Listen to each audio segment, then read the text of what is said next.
In the shadowed halls of Thornfield Grange, a scream pierces the summer calm. Sir Reginald Ashbourne lies dead, a letter opener in his chest, the word betrayed scrawled beside him. Who among the elegant guests, his grieving widow, his defiant daughter, a sharp-eyed novelist, a secretive doctor, a brooding colonel, or a mysterious artist, hides a deadly secret? As Hercule Poirot unravels a web of lies, debts, and old grudges from Constantinople, every clue raises a question. Was it love, revenge, or betrayal that struck the fatal blow? Dive into a classic mystery where no one is what they seem, and the truth will shock you. Chapter 1. The Gathering at Thornfield Grange. The late summer sun hung low over the rolling hills of Devon, casting a golden haze across the manicured lawns of Thornfield Grange. The estate, a sprawling Elizabethan manor, stood as a monument to old wealth, its ivy-clad walls and mullioned windows exuding a quiet dignity. To an outsider, the scene was one of serene elegance, the air fragrant with roses, the distant hum of bees, and the soft clink of teacups on the terrace where the guests had gathered. Yet beneath this polished surface, a subtle unease stirred, like a shadow flickering at the edge of vision.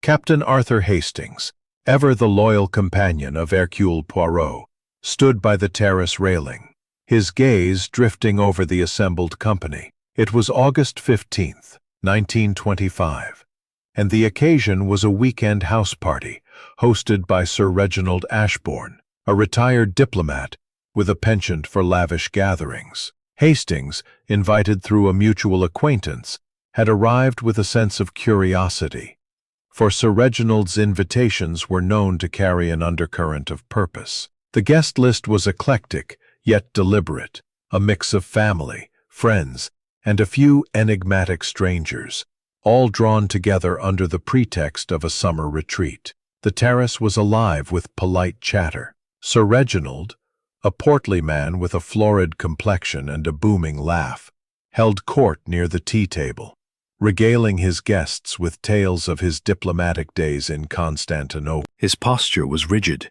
his hands clasped tightly behind his back. The final guest, a late addition to the party, was Miss Clara Duval, a French artist of indeterminate age, whose dark eyes and reserved manner had already piqued Hastings' interest. She sat sketching in a small notebook, her pencil moving with quick, precise strokes. When Hastings caught her eye, she offered a faint smile, before returning to her work, as if guarding a secret within her sketches. The clock in the hall struck 4, its chimes drifting through the open French doors. Hastings glanced at his watch, noting the time with a soldier's precision. 4:02 p.m. The conversation on the terrace faltered briefly, and in that pause, a faint cry echoed from within the house. It was sharp, almost animal-like, and gone as quickly as it came. The guests exchanged glances, but Sir Reginald waved a dismissive hand. "Likely one of the maids dropping a tray," he said with a chuckle. "The staff are always in a tizzy before dinner." Lady Margaret's smile tightened, and Cecilia's bracelet twisting grew more frantic. Hastings, ever observant, noted the reactions but said nothing. He had learned, through years of association with Poirot, that the smallest gestures often held the greatest significance. As the afternoon wore on, the guests began to disperse, some to stroll the gardens, others to retire indoors. Hastings lingered, his thoughts turning to his absent friend. Hercule Poirot had declined the invitation to Thornfield Grange, citing a need for rest and reflection in London. Yet Hastings knew better. Poirot's refusals were often a prelude to his unexpected arrival, as if drawn by some invisible thread to the heart of a mystery. The cry from the house, the undercurrent of tension among the guests.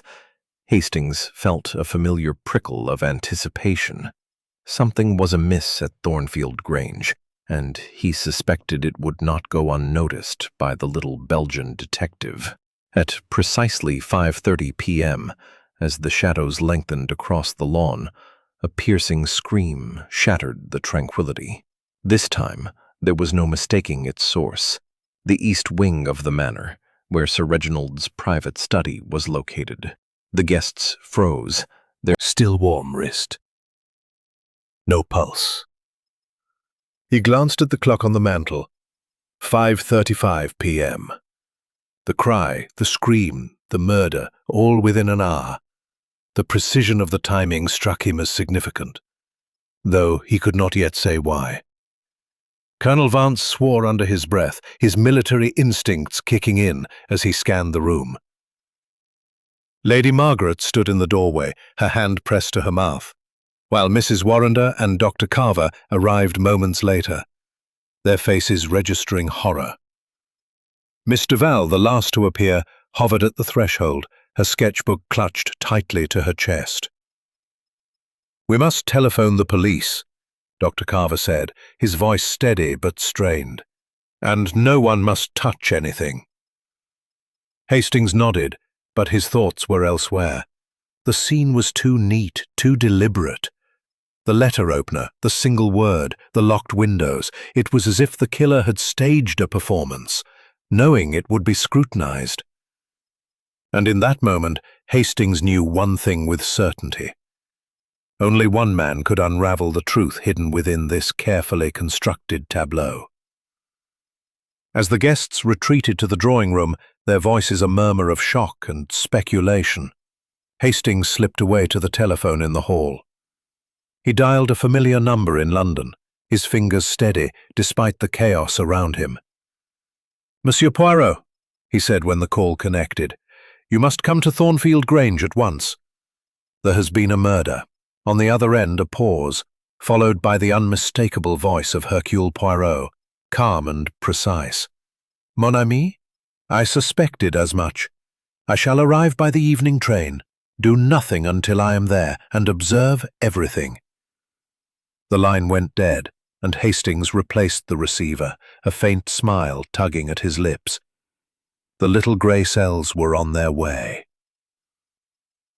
Chapter 2. The Shadow of the Crime. The drawing-room of Thornfield Grange was heavy with silence, broken only by the faint ticking of a grandfather clock in the corner. The guests, summoned back from their scattered retreats across the estate, sat in a tense tableau, their faces etched with varying shades of shock, suspicion, and dread. The air was thick with the scent of beeswax polish, and the faint, metallic tang of chair, her sharp gaze darting between her fellow guests, as if mentally composing their motives. Colonel Rupert Vance paced near the door, his boots scuffing the polished floor, a tumbler of whiskey clutched in his hand. Miss Clara Duval, the French artist, sat apart, her sketchbook closed, but held tightly, her dark eyes unreadable. Hastings noted the time, 6:17 p.m., and the precise arrangement of the room. The drawing-room, with its heavy drapes and ornate furniture, was a perfect stage for a tragedy, yet it offered no immediate clues. The windows were closed, the fire unlit, and the only sound, beyond the clock, was the occasional creak of the house settling. He recalled Poirot's instruction to observe everything, and so he did, cataloguing the small details, the faint tremor in Lady Margaret's hands, the way Cecilia's handkerchief was fraying at the edges, the slight smudge of ink on Mrs. Warrender's index finger. The door swung open, admitting Inspector Harold Grayson of the Devon Constabulary, a burly man with a ruddy face and a no-nonsense demeanour. Behind him trailed a young constable, notebook in hand, looking faintly overwhelmed. Grayson surveyed the room, his eyes narrowing as they landed on each guest in turn. "Well then," he began, his voice gruff but measured, "I've seen the body, and it's a nasty business. Sir Reginald Ashburn, stabbed in his own study, We'll need statements from everyone present, starting now. No one leaves this house until I say so." A murmur rippled through the room, but no one protested. Hastings stepped forward, introducing himself as a friend of Sir Reginald and, more importantly, a companion of Hercule Poirot. The inspector's eyebrows rose slightly at the mention of Poirot's name, but he made no comment, instead gesturing for the constable to begin taking notes. "First, let's establish where everyone was at 5:30 p.m. when the scream was heard," Grayson said, pulling a pocket watch from his waistcoat. "Lady Margaret, we'll start with you." Lady Margaret's voice was steady, though her knuckles whitened as she spoke. "I was on the terrace until the scream." Warrender leaned forward, her voice cool and precise. "I was in my room writing. I came downstairs when I heard the commotion. I didn't hear the earlier cry at 4, but the scream at 5:30 was unmistakable." Colonel Vance stopped pacing long enough to grunt his response. "I was in the billiard room, having a drink.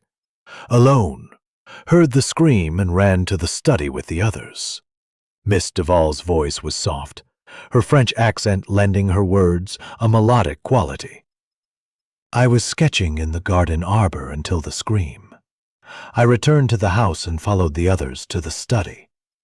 Inspector Grayson scribbled furiously, his brow furrowed. "Right. And no one saw anything unusual? No strangers lurking about? No odd noises before the scream?" The guests exchanged glances, but no one spoke. Hastings, however, recalled the cry at 4:02 p.m., sharp, fleeting, and dismissed by Sir Reginald. He mentioned it to the inspector, who frowned but noted it down. "Very well," Grayson said, snapping his notebook shut.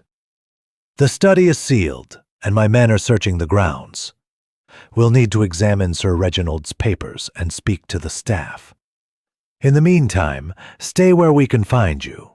As the inspector left to confer with his constable, the room lapsed back into silence. Hastings felt the weight of suspicion settling over the group, each guest retreating into their own thoughts. He glanced at the clock again. 6:45 p.m. Poirot's train was due at 8 p.m., and Hastings could only hope his friend would arrive before the tension in the house erupted into something worse. Lady Margaret rose, her voice cutting through the quiet. "I suggest we retire to our rooms until dinner. There's nothing more to be done here." The guests murmured agreement, dispersing slowly. Hastings lingered, his eyes drawn to the side table where Cecilia's bracelet lay abandoned. A single pearl was missing, its thread frayed where it had been torn away. He frowned, wondering if it had been lost in the chaos or if it had been somewhere else entirely. As he stepped into the hall, he overheard a fragment of conversation between Mrs. Warrender and Dr. Carver, their voices low. Platform at Thornfield Halt was bathed in the soft glow of gas lamps, as the 8 p.m. train from London screeched to a halt. Captain Hastings stood alone, his breath visible in the cool evening air of August 15th, 1925. The station was little more than a wooden shelter, surrounded by the dark silhouettes of Devon's rolling hills. He checked his watch, 8:02 p.m., and felt a familiar surge of anticipation as the carriage doors opened. Hercule Poirot stepped onto the platform, his small, neat figure unmistakable even in the dim light.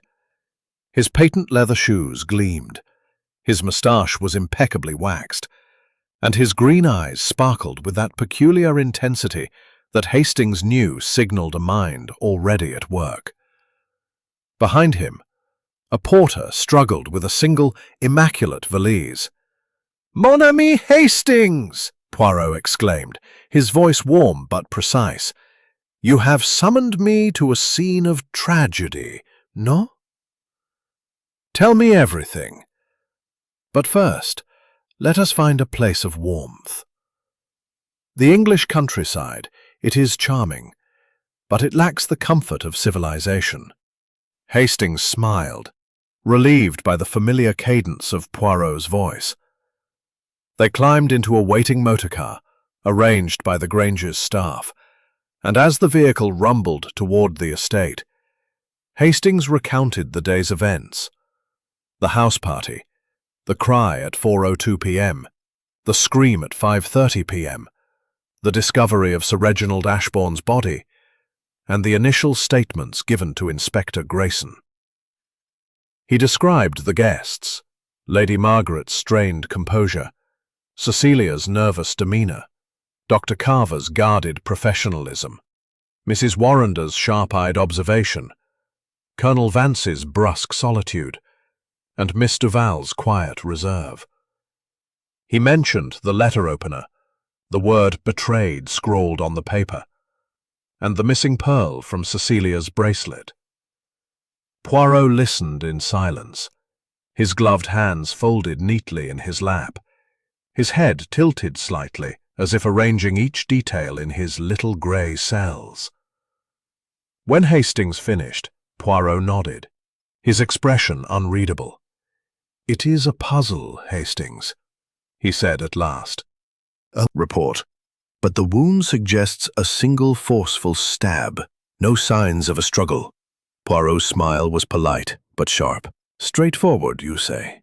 Yet a man is dead in his own study, surrounded by guests who all claim innocence. Tell me, Inspector, have you examined the letter opener? Its weight, its balance, and the paper with the word betrayed. Was the ink still wet?" Grayson blinked, caught off guard. "The letter opener's being tested for fingerprints. The ink? I don't know. Why does it matter?" "It matters, mon ami, because every detail matters," Poirot replied, his tone gentle but firm. "The killer leaves a message, but for whom? To accuse, to confess, or to mislead? We shall see." The inspector grunted, clearly unconvinced, and excused himself to oversee his men. Poirot turned to Hastings, his eyes gleaming. "Now, let us visit the scene of the crime, the study. It will speak to us if we listen." The study was as Hastings had described, a large, oak-paneled room with a heavy desk, a single lamp, and bookshelves lining the walls. Sir Reginald's body had been removed, but the blood-stained chair remained, the letter opener now gone, taken for evidence. The paper with the word betrayed was also missing, but Hastings had memorized its appearance. Plain stationery, black ink, the handwriting hurried but legible. Poirot moved with deliberate care, his small hands adjusting his gloves as he examined the room. He noted the position of the chair, facing the desk, and the closed windows, their latches secure. He paused at the desk, running a finger along its edge, then crouched to inspect the floor beneath. His eyes narrowed as he retrieved a small object, a single white pearl, its surface faintly scratched. "Tiens," Poirot murmured, holding the pearl to the light. "This, Hastings, is from Mademoiselle Cecilia's bracelet, no? You mentioned one was missing." Hastings nodded, impressed but unsurprised by Poirot's keen observation. "It was on the table in the drawing room, frayed where a pearl had come loose. Could she have been in here?" "Perhaps," Poirot said, slipping the pearl into a small envelope. "Or perhaps it was placed here. We must not assume." Drawing room, where the guests had reconvened for a subdued dinner. The atmosphere was strained, the clink of cutlery unnaturally loud. Poirot declined to join them, instead requesting a quiet corner to arrange his thoughts. Hastings, however, sat among the guests, observing their interactions. Cecilia barely touched her food, her eyes red-rimmed. Lady Margaret maintained her composure, but her hands trembled as she lifted her glass. Mrs. Warrender's conversation was sharp, almost defiant, while Dr. Carver spoke little, his gaze fixed on his plate. Colonel Vance drank heavily, and Miss Duval remained silent, her sketchbook now nowhere in sight. As the clock struck 9:30 p.m., Poirot reappeared, his demeanour calm but alert. He declined to question the guests directly, instead whispering to Hastings, "Tomorrow we begin in earnest. Watch them, mon ami. The truth lies not in what they say, but in what they do." not. Hastings nodded, his mind racing with the day's events. The pearl, the stopped clock, the word betrayed, each was a thread in a tapestry only Poirot could weave. As the guests retired for the night, the manor seemed to close in around them, its shadows hiding secrets that would not remain buried for long. Chapter 4. The questions begin. The morning of August 16th, 1925, dawned grey and heavy over Thornfield Grange, the air thick with the promise of rain. The manor's grand dining room, where breakfast was served, felt stifling despite its high ceilings and tall windows. Hercule Poirot sat at one end of the long oak table, his posture impeccable, his small hands folded neatly before him.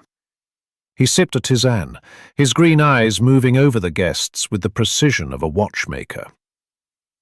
Captain Hastings, seated to his right, noted the time, 8:45 a.m., and the strained atmosphere. The clatter of cutlery was subdued, the conversation limited to murmurs about the weather. Inspector Grayson had returned, his presence a reminder of the grim task at hand. He stood by the door, conferring quietly with his constable, who clutched a notebook already filled with scribbled details. Dr. Carver's face remained impassive. Miss Clara Duval, her sketchbook once again in hand, merely nodded, her expression unreadable. Poirot began with Lady Margaret, leading her to the library, a wood-panelled room lined with leather-bound volumes. Grayson and Hastings followed, the latter taking mental notes as Poirot settled into a high-backed chair, his notebook open on a small table beside him. "Lady Margaret," Poirot said, his tone gentle but probing, "you were on the terrace until the scream at 5:30 p.m. yesterday. Tell me, if you please, of your husband's state of mind in the days before his death. Was he troubled, preoccupied?" Lady Margaret sat rigidly, her hands clasped in her lap. Reginald was as he always was, busy with his correspondence, planning this house party. He seemed, perhaps, a little distracted, but nothing out of the ordinary. He was a man of many responsibilities. Poirot tilted his head, his mustache twitching slightly. "Distracted, you say? Did he speak of any specific concerns? A letter, perhaps, or a visitor?" Her eyes flickered, but she shook her head. "No, nothing specific. He received many letters, of course, from his diplomatic days. Old colleagues, you understand."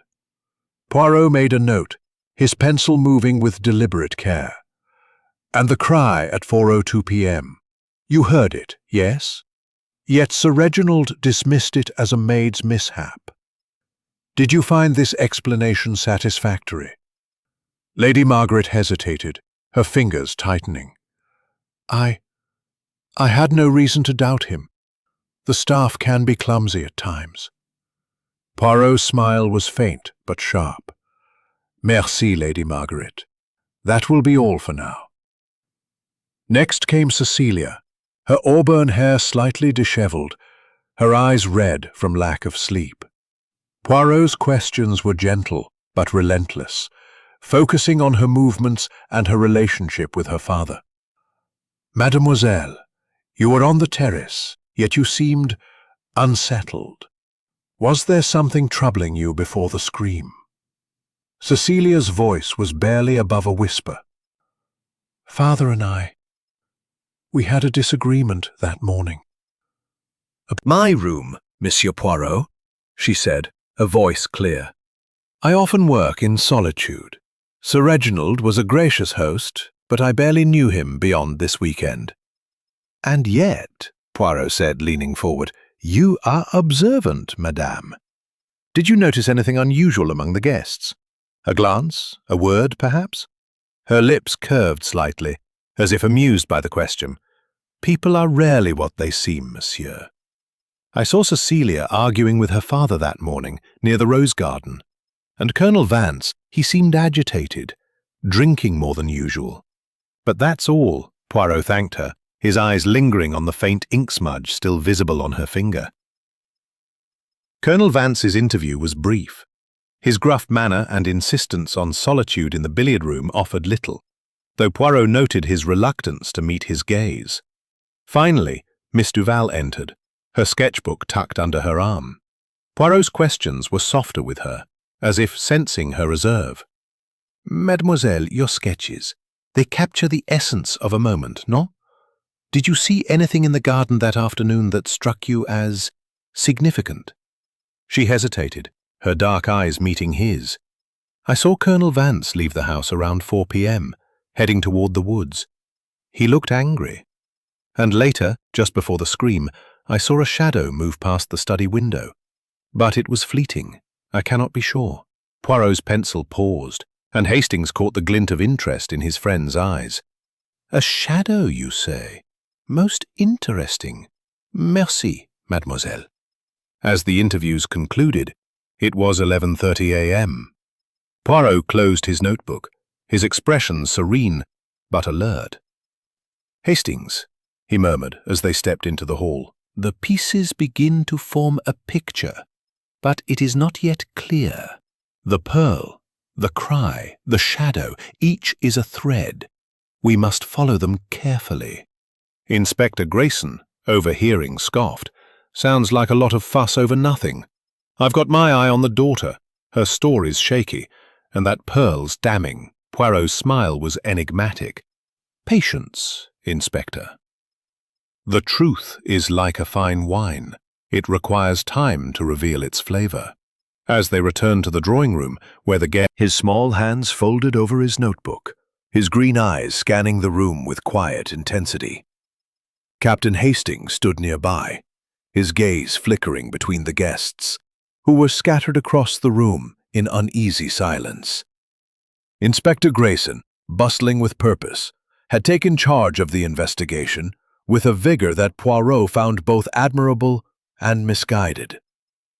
The inspector had seized upon Cecilia Ashburn as the primary suspect, his theory fueled by the discovery of the pearl in the study and her admitted argument with her father.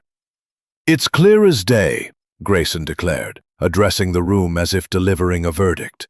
"Miss Ashburn had motive, her father's insistence on an unwanted marriage, and opportunity. She was in the study that morning, and that pearl places her at the scene." Cecilia, seated on a sofa, flinched as if struck, her face paling. "I told you I wasn't there when it happened," she protested, her voice trembling. "The pearl must have fallen earlier. I loved my father, even if we disagreed." Lady Margaret rose, her posture rigid. "Inspector, you are mistaken. My daughter is no murderer. This is a house of grief, not guilt." Grayson's eyes narrowed, but before he could respond, Poirot raised a hand, his gesture commanding silence. "Monsieur l'Inspecteur," he said, his voice calm but firm, "it is unwise to leap to conclusions. The pearl, it is suggestive, oui, but it is not proof. We must consider all possibilities, not merely the most obvious." Grayson snorted, clearly unimpressed. "I deal in facts, Mr. Poirot, and the facts point to Miss Ashburn." Poirot's moustache twitched, a sign Hastings recognized as mild amusement. "Facts, Inspector, are like stars. They guide us only when we see the constellation. Let us examine the others before we draw the lines." The inspector grudgingly agreed, and Poirot turned his attention to the guests, his questions subtle but piercing. He began with Colonel Vance, whose brusque manner had drawn Grayson's suspicion as well. "Colonel," Poirot said, "Mademoiselle Duval mentioned seeing you leave the house toward the woods around 4 p.m. What was your purpose?" Vance's face reddened. His hand tightened. Sharp wit had been subdued since the interviews. "Madame, you are a writer of stories, oui? You observe the human heart. Tell me, what did you see in Sir Reginald's argument with his daughter that morning?" Mrs. Warrender's lips curved slightly, as if appreciating the challenge. It was heated, but not unusual. Cecilia wanted freedom. Sir Reginald wanted control. He mentioned a suitor, a man named Langley, I believe. Cecilia was furious. Said she'd rather die than marry him. Cecilia gasped, her handkerchief falling to her lap. How did you— I didn't think anyone heard. I hear everything, my dear, Mrs. Warrender replied, her tone almost playful. Writers must. Poirot nodded, his gaze shifting to Dr. Carver. And you, Doctor, you were in the library, reading journals. Yet you are close to the family, no?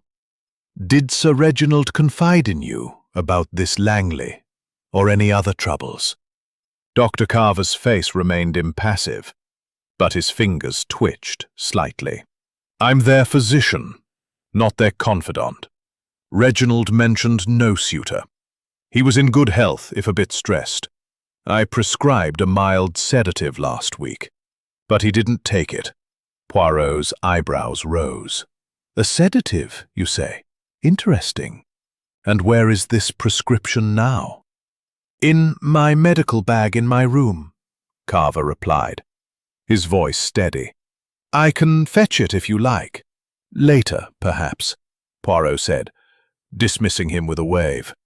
Finally, he turned to Miss Duval, whose quiet presence had gone largely unnoticed.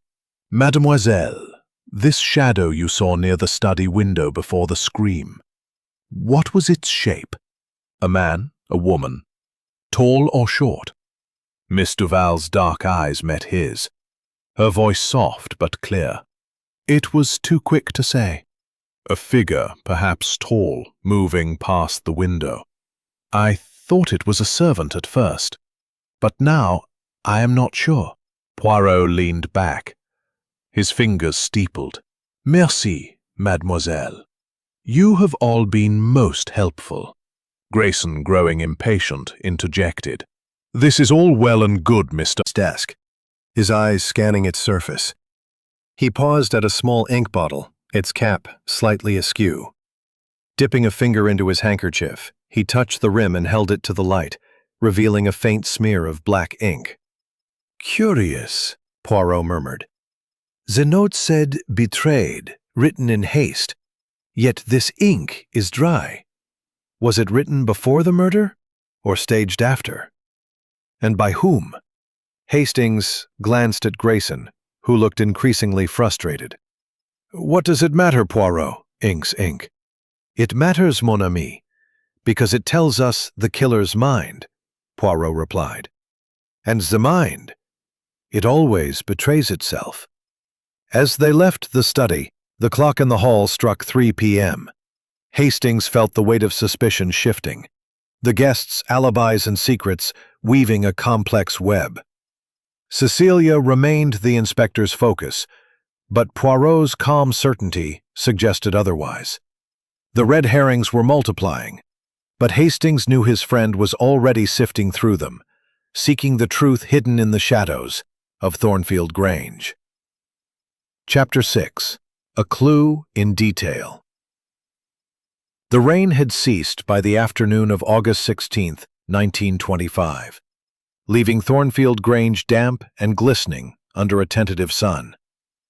The Manor's library, where Hercule Poirot had chosen to continue his inquiries, was a haven of quiet, its shelves heavy with the scent of old leather and dust. Captain Hastings stood by a tall window, watching the clouds part over the Devon hills, while Poirot sat at a polished mahogany table, his notebook open, his pencil poised. It was 3:30 p.m., and the Belgian detective's calm demeanor belied the intensity of his focus. Inspector Grayson had retreated to the village to confer with the coroner, leaving Poirot free to pursue his own line of investigation. The guests, still confined to the house, moved like ghosts through the corridors, their alibis and half-truths hanging over them like the damp air. Poirot had requested the presence of the household staff, a decision that puzzled Hastings, but which he knew was deliberate. Poirot never acted without purpose. The butler, Simmons, entered first. His stooped frame and lined face betrayed of it. At the time, Poirot made a note, his pencil moving with precision. And the clock in the study stopped at 5:32 p.m. Was it often faulty? No, sir, Simmons replied. It's a fine piece, wound daily. It was ticking when I dusted the room that morning. Merci, Monsieur Simmons, Poirot said, dismissing him. You have been most helpful. Next came Ellen, the head maid, a wiry woman with sharp eyes and a nervous habit of smoothing her apron. Poirot's questions were gentle but incisive. Mademoiselle Ellen, you cleaned the study, oui? Did you notice anything unusual yesterday morning? Papers out of place, perhaps? Or the ink bottle on the desk? Ellen frowned, her hands twisting the fabric of her apron. The desk was tidy, sir, as always. Sir Reginald was particular about his papers. But the ink bottle, it was moved, just a bit, to the left of where he usually kept it. I thought he'd been writing late. Poirot's mustache twitched. And the letter opener, with the silver filigree, did you see it that morning? Yes, sir, she said. It was on the desk, as usual. I polished it the day before. Poirot thanked her and turned to Hastings as she left. The ink bottle, the stopped clock, the open door, these are not accidents, mon ami. They are the fingerprints of intent. Hastings nodded, though he felt the puzzle growing more complex. But what do they mean, Poirot? The cry, the clock, how do they fit? Poirot smiled faintly. Patience, Hastings. The mind of the killer is like a tapestry. We see only threads now, but soon the pattern will emerge. Their conversation was interrupted by the arrival of Miss Clara Duval, who had requested a private word. She stood in the doorway, her sketchbook clutched to her chest, her dark eyes wary.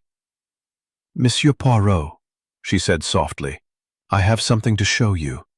She opened her sketchbook to a page dated August 15th, revealing a pencil drawing of the garden arbor.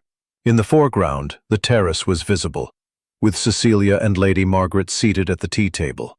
But in the background, near the study window, was the murder. And yet all our guests claim to have been elsewhere. We must verify their movements, their alibis, with precision. They returned to the drawing room, where the guests were gathered, their faces drawn with tension. Poirot addressed them collectively, his voice calm but commanding. Mesdames et messieurs, I have a question. The clock in the study was stopped at 5:32 p.m. Did any of you enter the study between 4 p.m. and 5:30 p.m. yesterday? A chorus of denials followed, each guest insistent. Cecilia's voice was sharp with panic, Colonel Vance's gruff with irritation. Mrs. Warrender's eyes narrowed, as if sensing a trap, while Dr. Carver remained silent, his gaze fixed on the floor.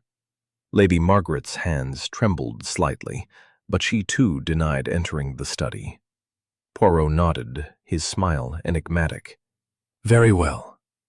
But the truth it cannot hide forever. The clock, the ink, the shadow, they speak. And I, Hercule Poirot, listen. As the clock struck 4:30 p.m., Hastings felt a chill, despite the fire now crackling in the grate. The sketch, the stopped clock, the misplaced ink bottle, each was a piece of the puzzle, but the picture remained elusive. Inspector Grayson returned, his face grim with news from the coroner. The wound was indeed from the letter opener, delivered with force, likely by someone of considerable strength. His eyes fixed on Cecilia, but Poirot's attention was elsewhere, his mind turning over the details like a jeweler examining a flawed gem. Hastings, Poirot whispered as they stepped into the hall. The killer has left us a trail, but it is delicate, like a spider's web.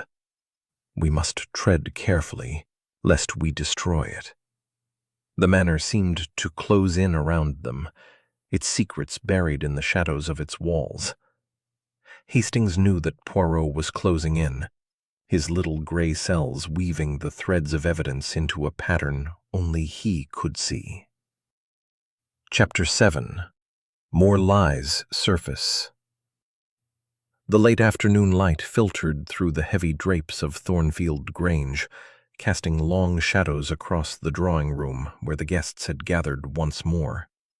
It was 5:15. Mesdames et messieurs, the truth is like a buried treasure. It requires effort to uncover, and often it is guarded by lies. Today we have learned of a cry at 4:02 p.m., a stopped clock, a shadow at the study window, and a word, betrayed. I ask you now, who among you has withheld something? A small detail, perhaps, that seems unimportant, but is not. The room fell silent, the ticking of the grandfather clock unnaturally loud. Lady Margaret's hands tightened in her lap, her composure fraying. Cecilia's eyes darted to her mother, then away, her handkerchief now a tattered rag. Mrs. Evelyn Warrender's lips curved in a faint, knowing smile, while Dr. Carver's face remained impassive, though his fingers drummed lightly on his knee. Colonel Vance took a long sip of whiskey, his gaze fixed on the floor, and Miss Clara Duval clutched her sketchbook, her dark eyes unreadable. It was Mrs. Warrender who broke the silence, her voice sharp and deliberate. "Monsieur Poirot, since you ask, I'll speak plainly." Sir Reginald was not the saintly diplomat he appeared. "I overheard him on the telephone the day before the party, speaking of a debt, a large one. He sounded desperate." A gasp rippled through the room. Lady Margaret's face paled, and Cecilia's eyes widened. "A debt?" Lady Margaret said, her voice barely above a whisper. "That's absurd." Reginald's affairs were in order. Poirot's mustache twitched. "Madame Warrender, this conversation, when and where did it occur?" "Friday afternoon, around 3 p.m., she replied, her tone steady. "I was passing the library when I heard him through the door. He mentioned a name, Langley, I believe, the same man Cecilia argued about." Cecilia stood abruptly, her chair scraping the floor. "That's not true! Father never mentioned debts, and Langley, he was just someone Father wanted me to meet. I didn't even know him." Poirot's gaze softened, but his questions were relentless. "Mademoiselle, you say you did not know this Langley, yet your father pressed for a marriage. Why?" Cecilia hesitated, her cheeks flushing. "He said it was for my future, for this related to a debt, perhaps?" Vance's face darkened, his hand tightening around the glass. "It was personal, Poirot. Old wounds, nothing more. Reginald and I had our differences, but I didn't kill him." "Yet you were seen in the woods at 4 p.m., Poirot said, his tone mild but pointed. "Angry, according to Mademoiselle Duval. What was the nature of these differences?" Vance's jaw clenched, but he said nothing, his silence louder than words. Poirot nodded, as if expecting this, and turned to Dr. Carver. "Doctor, you prescribed a sedative for Sir Reginald. Was this because of stress? Perhaps from financial troubles?" Carver's eyes narrowed slightly. "As I said, he was under strain, but he didn't confide specifics. I'm a physician, not a banker. I know nothing of his finances." Poirot's smile was enigmatic. "And yet, Doctor, you are close to the family. You must have observed something, tensions, perhaps, beyond the usual?" Carver hesitated, then said, "Reginald was short-tempered lately, especially with Cecilia. I assumed it was family matters, nothing more." The interviews continued, each guest revealing fragments of truth laced with evasion. Miss Duval, when pressed, admitted to overhearing a heated exchange between Sir Reginald and Lady Margaret on Friday evening about promises broken. Lady Margaret dismissed it as a marital spat, but her trembling hands betrayed her unease. As the clock struck 6 p.m., Poirot closed his notebook. his expression serene but alert. Merci, all of you.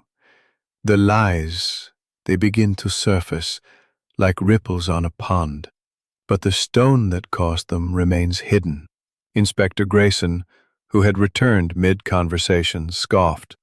All this talk of debts and lovers sounds like a novel, not evidence. I'm sticking with Miss Ashburn. Her pearl, her motive, it's enough. Poirot's eyes sparkled. Inspector, the pearl is a distraction, a red herring. The true motive lies deeper, in the secrets these walls hold. We must look to the study once more. Reluctantly, Grayson 1925 settled over Thornfield Grange with a heavy stillness, the air thick with the scent of damp earth and the faint hum of tension. The drawing room, where the guests had gathered after a strained dinner, was lit by the soft glow of lamps, their light casting flickering shadows on the ornate wallpaper. Hercule Poirot stood near the fireplace, his small frame a study in composure, his green eyes sharp as they surveyed the assembled company. Captain Hastings, seated by a side table, noted the time, 8:15 p.m., and the palpable unease that hung over the room like a storm cloud. The day's revelations had frayed the guests' nerves. Inspector Grayson, still convinced of Cecilia Ashburn's guilt, had stationed a constable at the manor's entrance, ensuring no one could leave. Yet Poirot, with his methodical precision, had shifted the focus from Cecilia's pearl to the deeper currents of betrayal, hinted at by the scrawled note and the overheard conversations. The bundle of letters from Constantinople, found in Sir Reginald's desk, weighed heavily on Hastings' mind, though Poirot had yet to share their contents. Poirot addressed the group, his voice calm but resonant.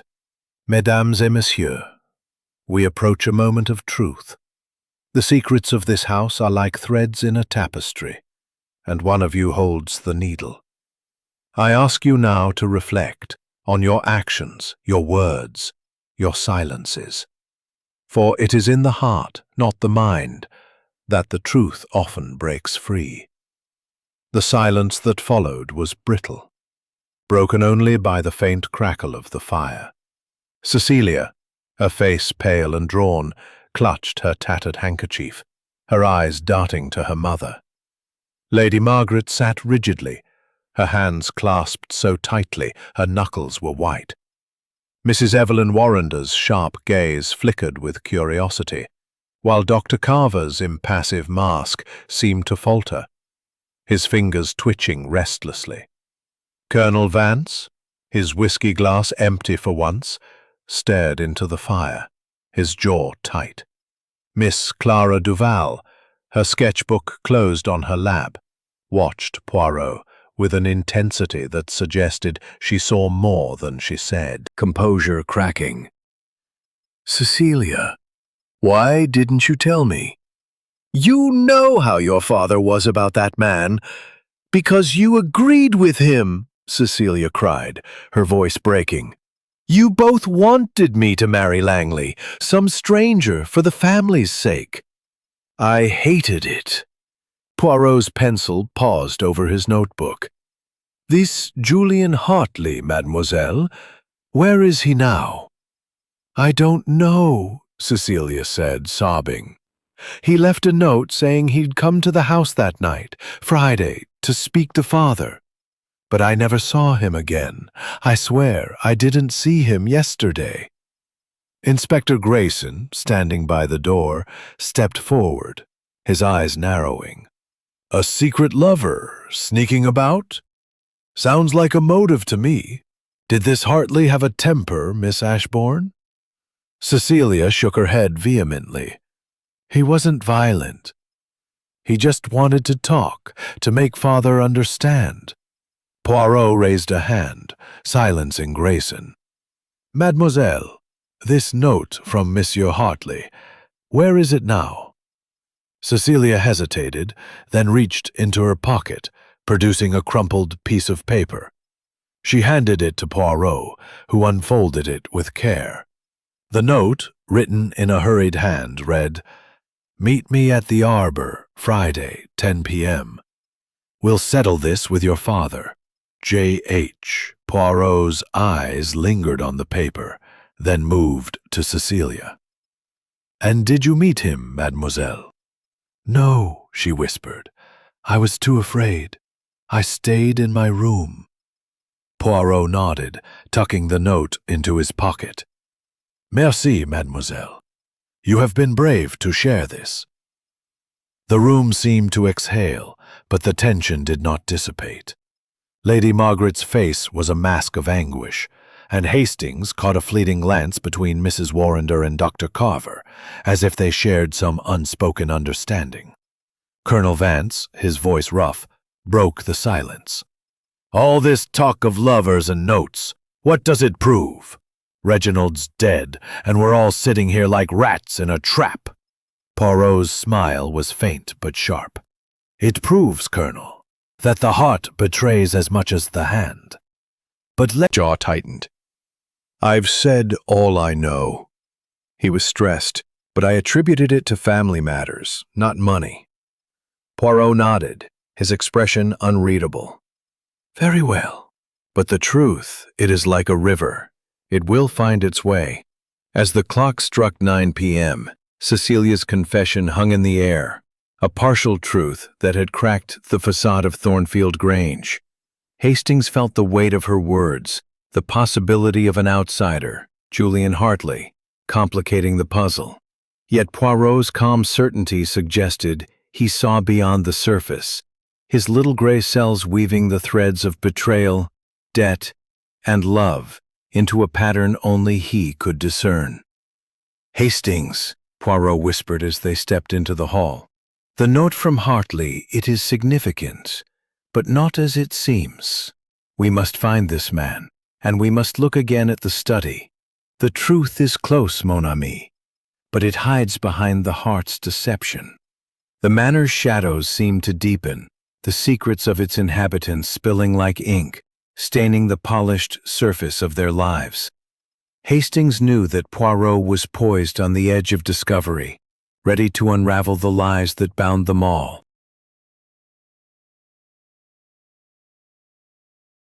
Chapter 9. The Trap. The night of August 16th, 1925, cloaked Thornfield Grange in an oppressive darkness, the manor's high ceilings and shadowed corridors amplifying every creak and whisper. It was 9:45 p.m., and Hercule Poirot had summoned the guests to the drawing room, his request delivered with a quiet authority that brooked no refusal.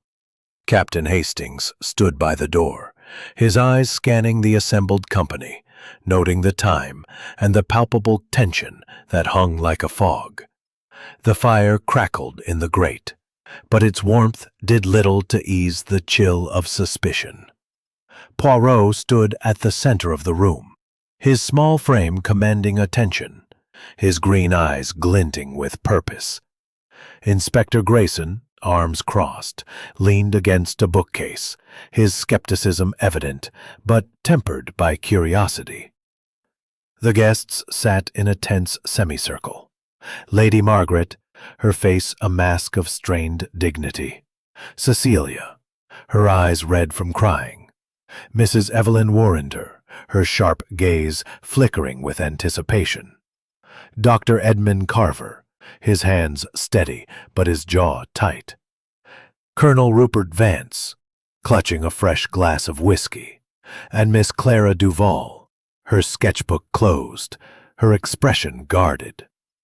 "Mesdames et messieurs," Poirot began, his voice soft but resonant. "We stand at a crossroads in this affair.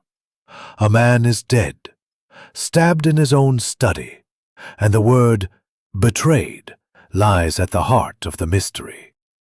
Tonight, I will lay a trap, not for the guilty, but for the truth. I ask you to listen carefully, for the killer is among us, and the killer will betray themselves." A murmur rippled through the room, but Poirot raised a hand, silencing it. "Let us review the facts. At 4:02 p.m. yesterday, a cry was heard, dismissed as a maid's mishap. At 5:30 p.m., a scream led to the discovery of Sir Reginald Ashbourne, dead, with a letter opener in his chest. A pearl from Mademoiselle Cecilia's bracelet was found in the study. A clock was stopped at 5:30. Vance's face reddened. I told you. Old business with Reginald. Nothing to do with murder. Yet you avoid my question, Poirot said, his eyes narrowing. Was this business about a debt, perhaps, from Constantinople? Vance's glass trembled, and he set it down heavily. He owed me nothing! It was a promise, broken years ago. I let it go. Poirot turned to Mrs. Warrender. Madame, you heard Sir Reginald speak of a debt to Langley. Was there more to this conversation? Her lips curved slightly.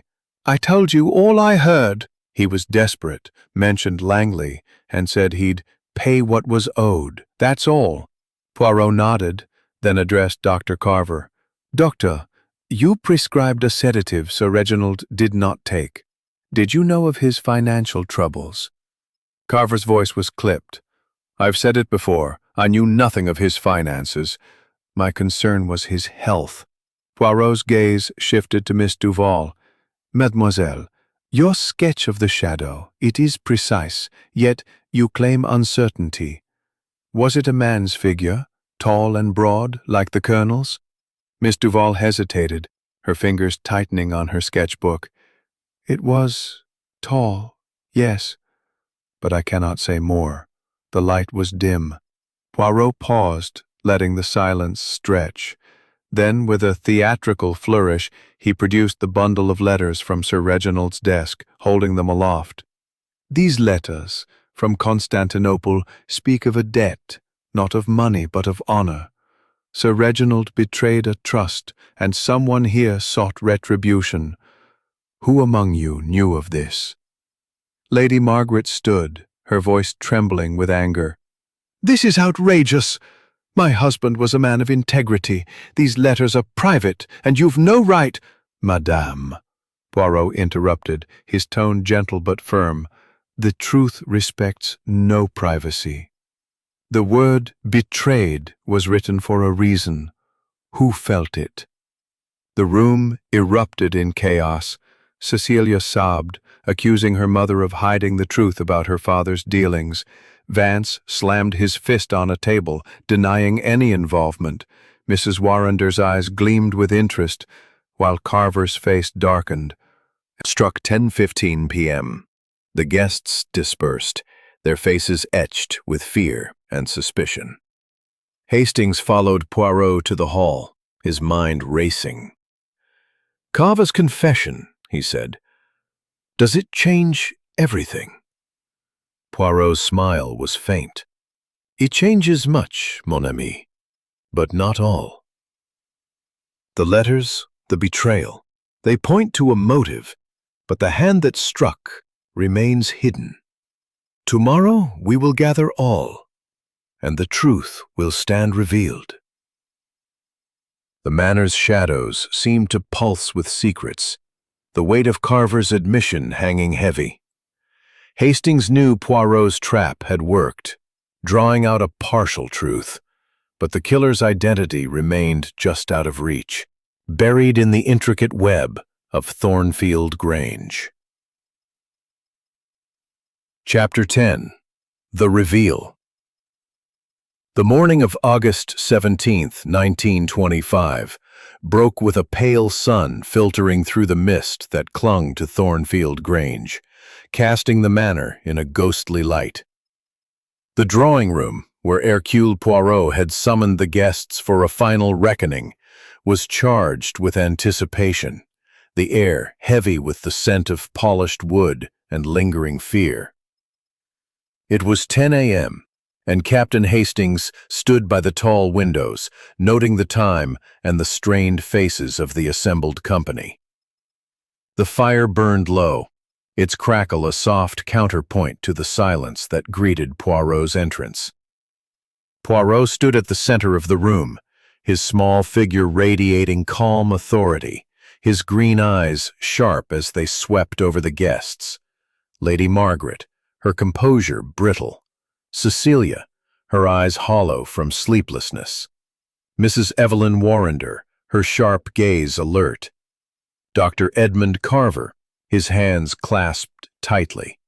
Colonel Rupert Vance, his whiskey glass absent for once, and Miss Clara Duval, her sketchbook set aside, her expression unreadable.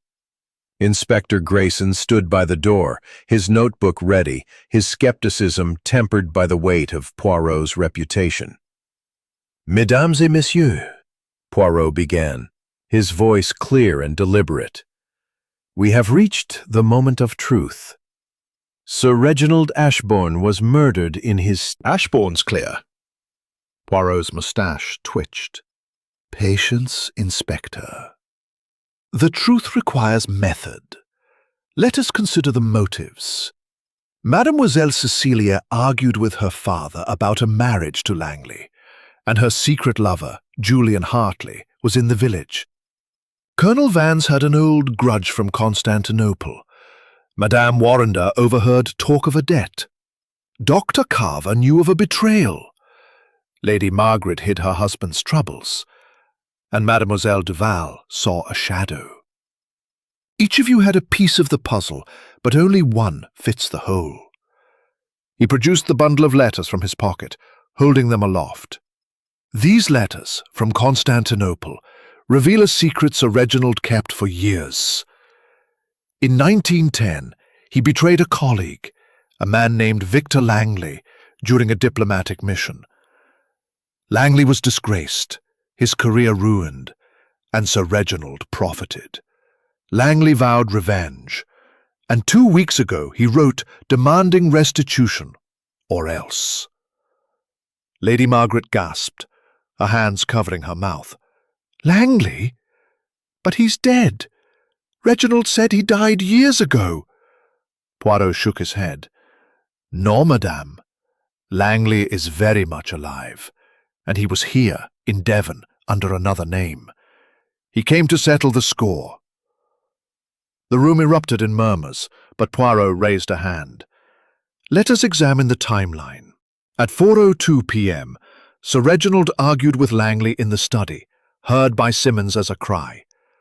Langley left, but returned at 5:25 p.m., seen as a shadow by Mademoiselle Duval. He entered the study, stabbed Sir Reginald, and stopped the clock to confuse the time of death. The note, betrayed, was his signature, written with the ink bottle he moved, leaving a smudge. Grayson's eyes widened. "Langley? But who is he? None of the guests." Poirot turned to Dr. Carver, his gaze piercing. "Doctor, you are Victor Langley. You assumed a new identity, became the family physician, and waited for your moment. You knew Sir Reginald's habits, his study, his secrets. You planted the pearl to implicate Cecilia, knowing her argument with her Mademoiselle Duval's sketch. The shadow was tall, broad-shouldered, like you. You betrayed yourself, Monsieur Langley." The room fell silent, the weight of Poirot's words crushing. Carver's shoulders slumped, his face crumpling. "He ruined me," he whispered. 15 years I waited. He deserved it. Grayson sprang forward, signaling his constable. "Edmund Carver, or Langley, you're under arrest for the murder of Sir Reginald Ashbourne." As Carver was led away, the guests sat in stunned silence. Cecilia sobbed quietly, Lady Margaret's face a mask of shock. Poirot closed his notebook, his expression serene. "The truth, it is always revealed by the little grey cells, no?" Hastings stared at his friend, marvelling at the clarity of his logic. The clock struck 10:30 a.m., and the manor seemed to exhale, its secrets laid bare at last. Chapter 11. The Reflection. The morning of August 17th, 1925, lingered over Thornfield Grange with a quiet that felt almost reverent, as if the manor itself were exhaling after the storm of revelation. The drawing room, where Hercule Poirot and Captain Hastings had retired after Dr. Carver's arrest, was bathed in soft light filtering through the tall windows. The fire had died to embers, and the air carried the faint scent of rain-soaked earth from the gardens beyond. It was 11 a.m., and the guests, released from the immediate weight of suspicion, had dispersed to their rooms, leaving Poirot and Hastings alone. Poirot sat in a high-backed chair, his small hands folded over his closed notebook, his green eyes thoughtful as he gazed at the fading fire. Hastings, seated opposite, felt the familiar mix of awe and curiosity that always followed one of Poirot's triumphs. The unraveling of Dr. Carver's identity as Victor Langley, the meticulous piecing together of clues, the cry, the shadow, the stopped clock, the ink-smudged note, had been a masterclass in logic. Yet Hastings sensed his friend was not entirely at ease. "Poirot," Hastings ventured, breaking the silence, "you've done it again. Carver, Langley, never stood a chance against your little grey cells. But how did you know?" The pearl was a misdirection, a way to cast suspicion on Cecilia, whose argument with her father was known to all. It was clever, but not clever enough. He leaned back, his fingers steepled. "Consider, mon ami, the psychology of the crime. Langley waited 15 years nursing his wound. He infiltrated this house as a trusted physician, biding his time. The letters from Constantinople, the word betrayed. These were not mere clues, but cries of a wounded soul. Yet it is the method, the order, that reveals the man. The stopped clock, the moved ink bottle, these are the acts of a precise mind, a doctor's mind, accustomed to control." Hastings shook his head, marveling. "And the shadow in Miss Duval's sketch? That clinched it, didn't it?" "Oui, but only in part," Poirot replied. "The sketch confirmed the presence of someone outside the study, but it was the letters found in Carver's medical bag that sealed his fate. The handwriting, the ink smudge, these were the threads that tied him to the crime. The shadow merely pointed the way." The clock in the hall struck 11:30 a.m., its chimes echoing through the quiet manor. Hastings glanced at his watch, then back at Poirot.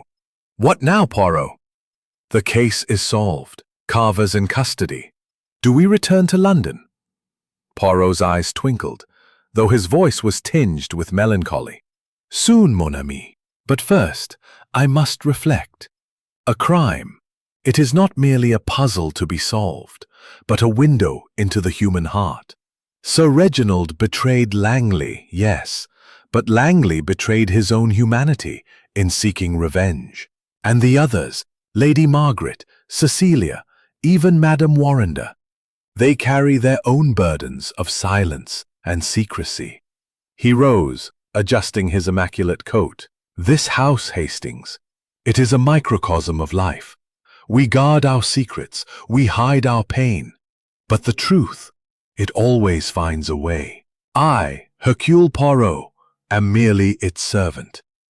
Hastings smiled, touched by his friend's philosophy. "You're more than that, Poirot. You're a genius." Poirot waved a hand dismissively, though his eyes betrayed a flicker of pride. "Will they be all right, Poirot?" Hastings asked quietly. "The family, I mean."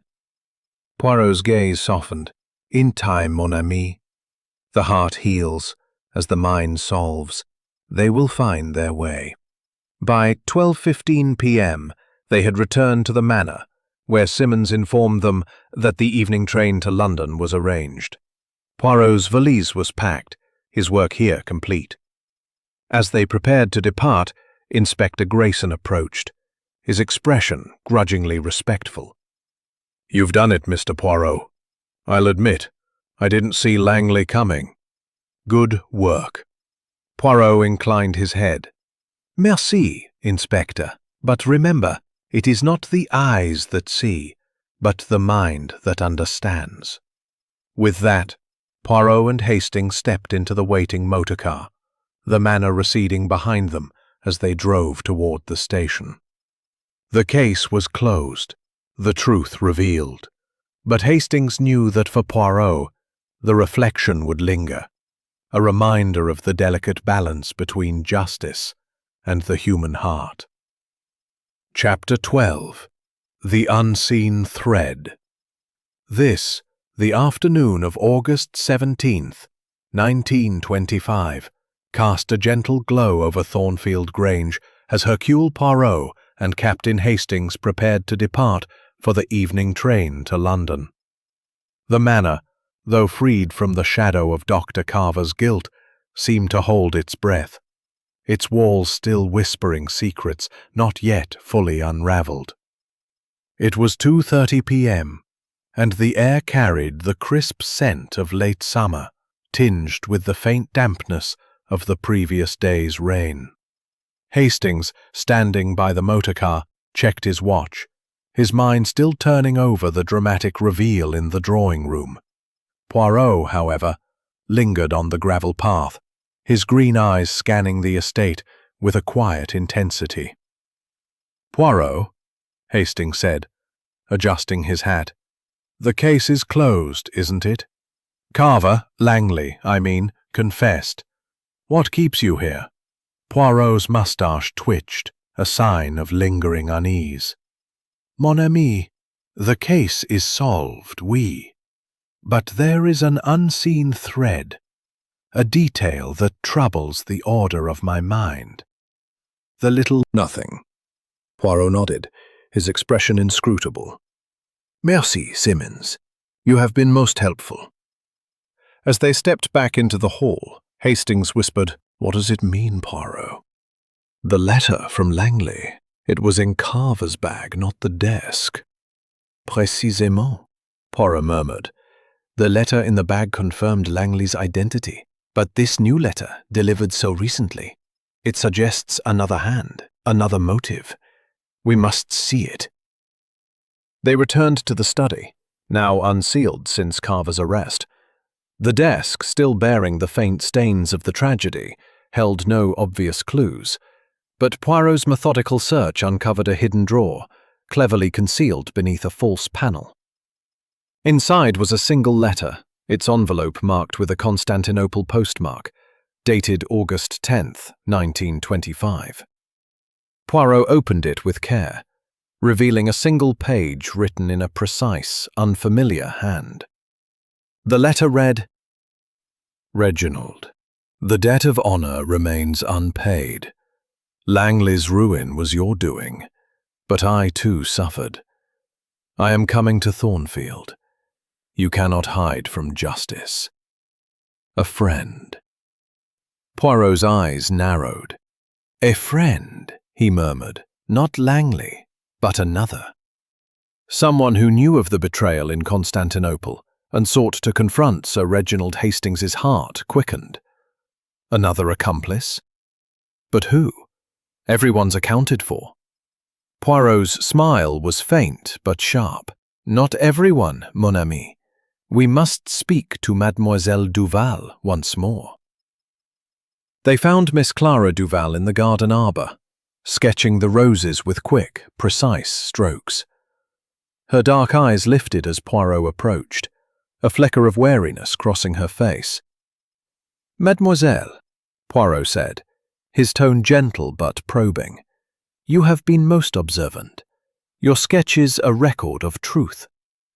But there is one truth you have not shared.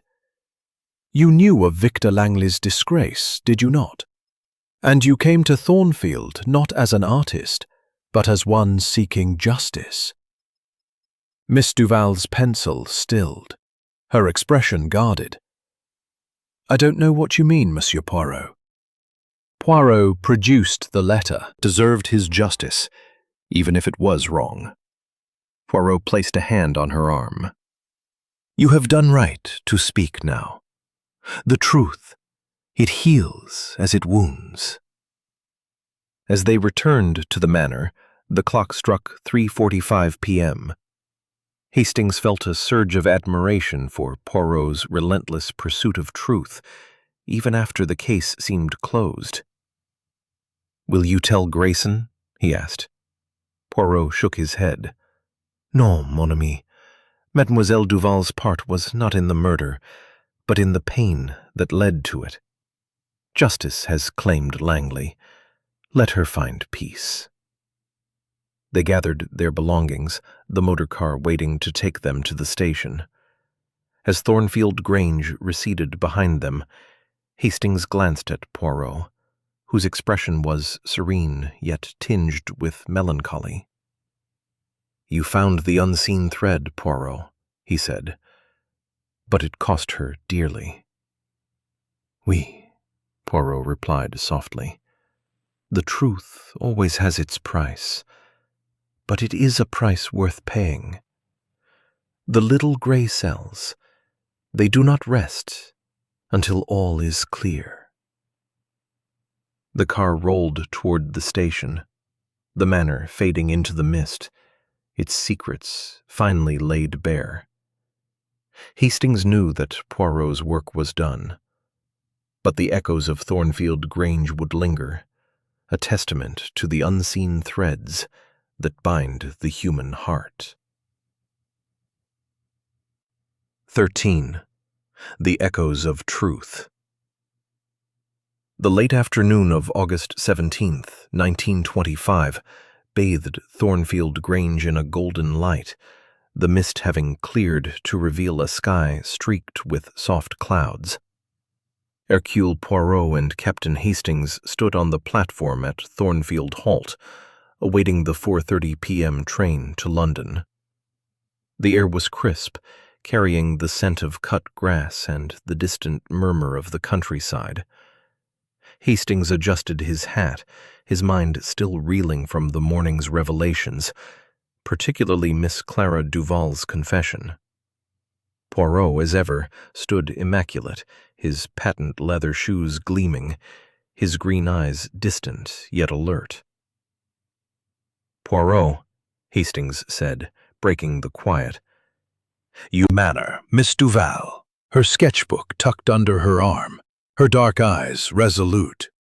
She stopped before them, her expression a mix of gratitude and sorrow. "Monsieur Poirot," she said softly, her French accent lending her words a gentle cadence. "I wish to thank you before you leave. You could have exposed me to the inspector, but you didn't. Why?" Poirot inclined his head, his voice gentle. "Mademoiselle, your letter was a cry for justice, not a call to murder. You suffered enough in Constantinople. To punish you further would be to betray the very truth I seek." Her eyes glistened, and she extended a small sketch, torn from her book. "For you," she said. "A memory of Thornfield, perhaps." Poirot accepted the sketch, a delicate rendering of the manor's rose garden, the study window faintly visible in the background. "Merci, mademoiselle. It is a reminder that beauty persists, even in tragedy." As Miss Duval turned to leave, Hastings caught a glimpse of the sketch. Noting the precision of her lines, the subtle shadow near the window. "She's quite talented," he remarked. "It's a shame her career was ruined." "Oui," Poirot agreed, tucking the sketch into his pocket. "But talent, like truth, finds a way. She will heal, in time." The train pulled into the station at precisely 4:30 p.m., its steam curling into the air. As they boarded, Hastings glanced back at the manor, its ivy-clad walls serene yet somber. The events of the past days, the cry, the pearl, the stopped clock, the word betrayed, seemed to linger in the air, a testament to the intricate web of human motives Poirot had unraveled. Settling into their compartment, Poirot opened his notebook, reviewing his meticulous notes. "Hastings," he said, his voice thoughtful. "This case, it reminds us that betrayal is a wound that festers. Sir Reginald's actions in Constantinople set a chain in motion. Langley's revenge, Duval's pain, Cecilia's rebellion. Each choice, each secret, ripples outward. Hastings leaned back, his mind turning to the guests. What gathered speed, carrying them away from Thornfield Grange? The manor's secrets had been laid bare, its echoes of truth resonating in the quiet resolve of Poirot's mind. Hastings knew that this case, like so many others, would remain with them, a reminder of the delicate balance between justice and compassion, woven into the tapestry of human lives. Chapter 14. The Final Loose Ends. The train to London rattled steadily through the Devon countryside, its rhythm a soothing counterpoint to the turmoil of the past days at Thornfield Grange. It was 5:30 p.m. on August 17th, 1925, and the late afternoon light cast long shadows across the compartment where Hercule Poirot and Captain Hastings sat. Poirot, his immaculate suit undisturbed by the journey, gazed out the window, his green eyes reflective, while Hastings, ever the faithful companion, shifted in his seat, his mind still tangled in the intricacies of the case.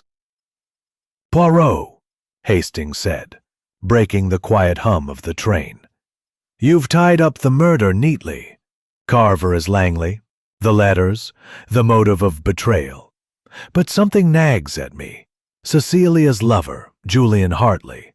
His note said he'd confront Sir Reginald that Friday night. Could he have played a part you didn't uncover?" Poirot's mustache twitched, a faint smile playing at his lips. "Mon ami, your instincts are commendable, but they chase shadows where there are none. The note from Hartley was a catalyst, oui, but not a clue to murder. His presence in the village stirred Cecilia's heart, and perhaps Sir Reginald's fears. But he was not at Thornfield when the crime occurred. The little grey cells, they assure me of this." Hastings frowned, unconvinced. "But how can you be sure? We never found him." Poirot leaned back, his fingers steepled. "Consider, Hastings. The cry at 4:02 p.m., the shadow at 5:25 p.m., the stopped clock at 5:32 p.m., all point to a single sequence, orchestrated by Langley. Hartley's note, delivered Friday, was a threat of confrontation, not violence. Cecilia's fear kept her silent, but her alibi stirred Langley's resolve. I suspect Sir Reginald's agitation, noted by Simmons, was not only from Langley's letter, but from Duval's as well. Two voices from his past. Converging at once, Hastings's eyes widened. "You think Duval's letter pushed Langley to act?" "Précisément," Poirot replied. "The human heart, it is fragile. Langley, living as Carver, had waited years. But the arrival of Duval's letter, so close to his own, was the spark. It reminded him of his disgrace, his pain. He acted not in cold calculation, but in a moment of heated resolve." Hastings leaned back, marveling at Poirot's insight. So Duval, without knowing, set the stage for the murder. Poirot nodded. "Unintentionally, oui. Her letter was a plea for acknowledgement, not violence. But it stirred the embers of Langley's grudge. The tragedy of Thornfield Grange is not one crime, but a chain of betrayals. Sir Reginald's in Constantinople, Langley's in murder, Duval's in silence." The compartment fell quiet, the clatter of the train filling the space. Hastings glanced at his watch, 6:15 p.m., and felt a sense of closure settling over him. "You've thought of everything, Poirot. The case is truly done now." Poirot's eyes twinkled, though a trace of melancholy lingered. "Almost, mon ami. There is one task left. I shall write to the authorities in Constantinople, confirming Langley's identity. His past, it must be documented, so that justice is complete." As the train neared London, the countryside giving way to the city's outskirts, Hastings thought of the guests left behind at Thornfield Grange. Cecilia, grappling with her father's death and her lost love. Lady Margaret, facing a widow's life. Mrs. Warrinder, already weaving the tragedy into her next story. Colonel Vance, retreating to his whiskey. And Miss Duval, sketching her way toward healing. Each carried a piece of the truth, revealed by Poirot's relentless pursuit. "Poirot," Hastings said softly, "you always say the truth sets us free, but it's a heavy freedom, isn't it?" Poirot. The windows of the cab carrying Hercule Poirot and Captain Hastings from Paddington Station to their familiar lodgings. It was 7:30 p.m., and the air held the faint chill of an approaching autumn, mingled with the smoky scent of coal fires. Hastings, seated across from Poirot, felt the weight of the Thornfield Grange case settling into memory, its intricate web of betrayal and truth still vivid in his mind. Poirot, his posture as impeccable as ever, gazed out at the passing streets, his green eyes reflective, his moustache perfectly waxed. "Poirot," Hastings said, breaking the rhythmic clatter of the cab. "It's over now, isn't it? The murder, the secrets, the letters, all laid bare. Yet you seem pensive.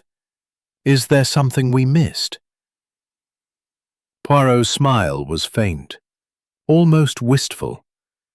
"Mon ami, you are ever observant of my moods. The case is solved, oui. Victor Langley, disguised as Dr. Carver, is in custody. Mademoiselle Duval's secret is safe, and the truth of Sir Reginald's betrayal in Constantinople has been revealed. Yet, the heart, it lingers on the human cost. The little grey cells, they solve the puzzle, but they cannot erase the pain." Hastings nodded, his thoughts drifting to the guests at Thornfield Grange. Cecilia, Lady Margaret, Miss Duval, they'll carry this forever, won't they? Even with the truth out. "Oui," Poirot replied, his voice soft.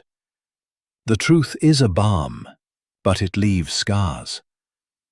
Cecilia will mourn her father and her lost love, Julian Hartley. Lady Margaret will face a widow's solitude, her husband's legacy tarnished. Mademoiselle Duval, she will sketch her pain into beauty, but the wound of Constantinople remains.